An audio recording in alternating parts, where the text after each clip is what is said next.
Công việc hàng ngày của quỷ sai này là dẫn linh hồn người sắp chết đến âm gian. Nhưng gần đây, công việc của tôi bị trục trặc. 1 tháng trước, tôi như thường lệ ngồi ở cửa phòng phẫu thuật. Nhìn người quỳ gối, vừa vái vừa niệm kinh. Cầu cũng vô ích, không sống được đâu. Diêm Vương bảo chết lúc nào, là lúc đó phải chết.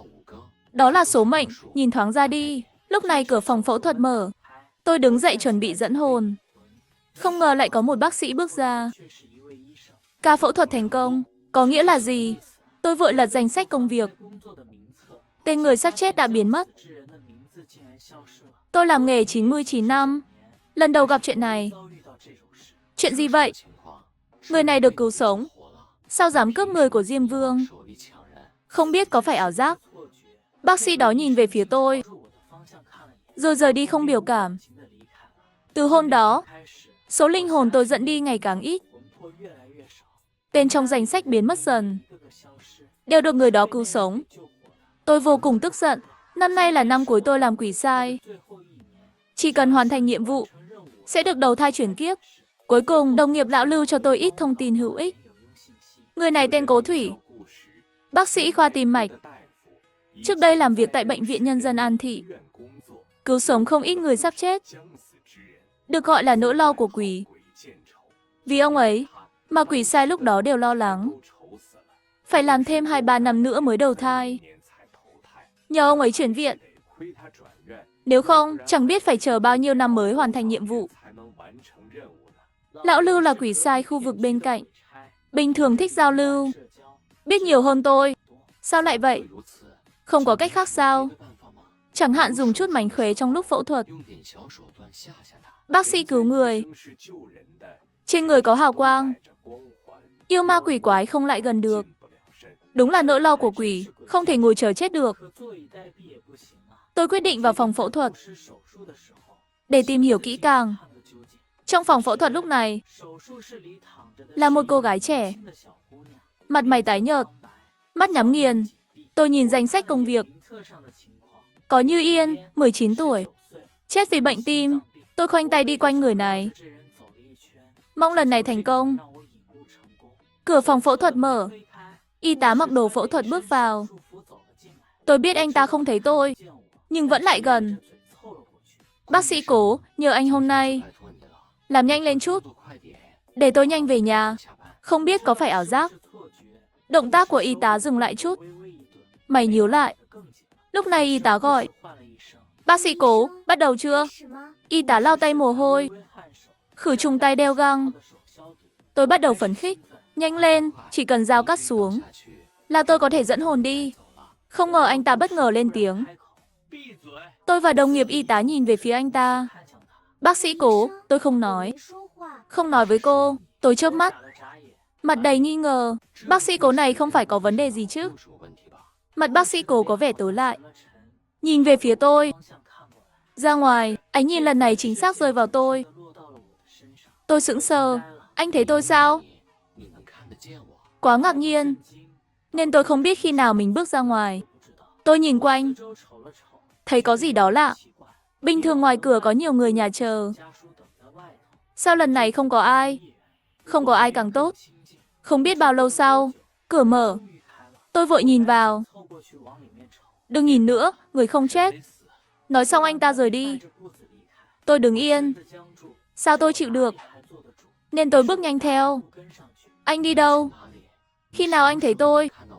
Anh biết tôi làm gì không? Đến khi anh ấy đi vào một căn phòng, đóng cửa thật mạnh. Tôi sờ vào tim đã không đập từ lâu.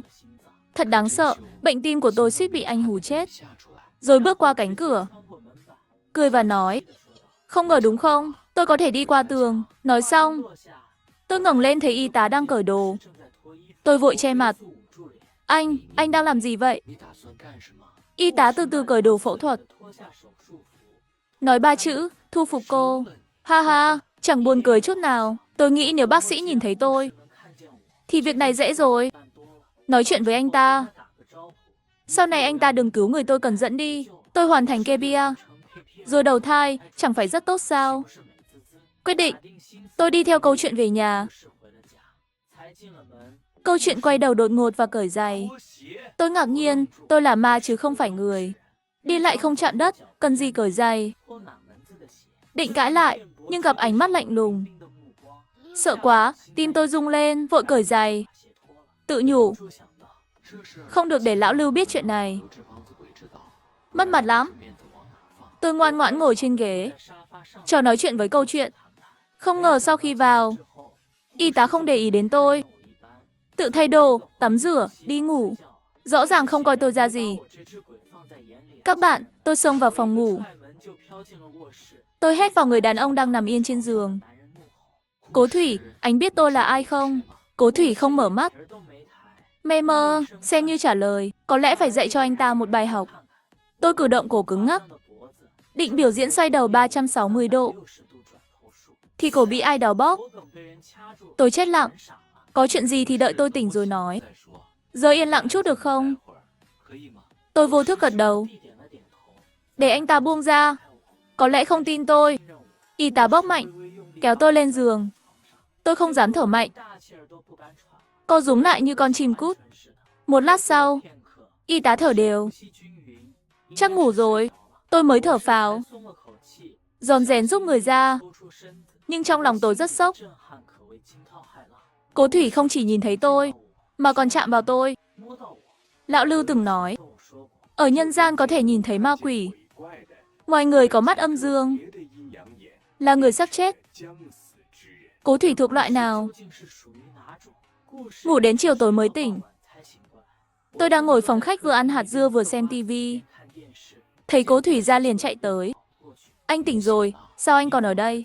Tôi giả vờ không nghe thấy giọng điệu ghét bỏ của Cố Thủy. Cười đưa một nắm hạt dưa. Tôi mua đặc sản âm gian đấy, ăn thử đi. Y tá không thèm để ý tới tôi. Anh ấy đi vào phòng khách. Thấy tivi vẫn sáng, có chút ngạc nhiên, ma cũng xem phim kinh dị sao? Tôi thích xem phim ma cà rồng. Loại ngoại, cậu nói xem trang phục của họ đẹp. Không như chúng ta, nói rồi tôi cúi nhìn mình.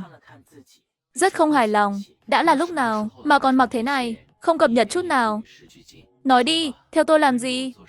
Cuối cùng cũng vào việc chính. Tôi tiến tới. Bác sĩ Cố, tôi là quỷ sai Mộng Tam, phụ trách dẫn hồn khu vực này. Hôm nay anh phẫu thuật, cô gái đó đáng lẽ đã hết thọ. Nhưng anh cứu sống cô ấy. Tôi biết anh tài giỏi. Nhưng người ta nói, sống chết có số, giàu sang tại trời. Anh làm trái quy luật tự nhiên vậy là không ổn. Nói xong tôi quan sát biểu cảm của anh. Không có vẻ ngạc nhiên hay sợ hãi. Rõ ràng là thờ ơ, đã sống lại. Sao gọi là làm trái quy luật? Tôi há hốc miệng, không nói được gì. Nhưng không hợp lý. Sổ sinh tử đã ghi rõ. Tuổi thọ sao có thể thay đổi? Tôi không phải quỷ sai. Không quản các người, âm thọ hay dương thọ, anh có trách nhiệm của mình. Tôi cũng có trách nhiệm của mình. Chúng ta đều làm việc của mình. Không can thiệp. Có phải tốt không? Cũng có lý. Nhưng tôi thấy có gì đó sai sai. Sau đó Cố Thủy ngồi trên ghế và tắt tivi. Nếu không còn vấn đề gì nữa, thì cậu về đi. Người và ma khác biệt, tôi không giữ cậu. Tôi nhíu mày đi ra. Một lát mới phản ứng. Không đúng, anh đã can thiệp tôi rồi. Anh giữ người của tôi. Không dẫn đi được, sao gọi là không can thiệp? Tôi giữ người của cậu. Cố Thủy nhướng mày. Vậy tay.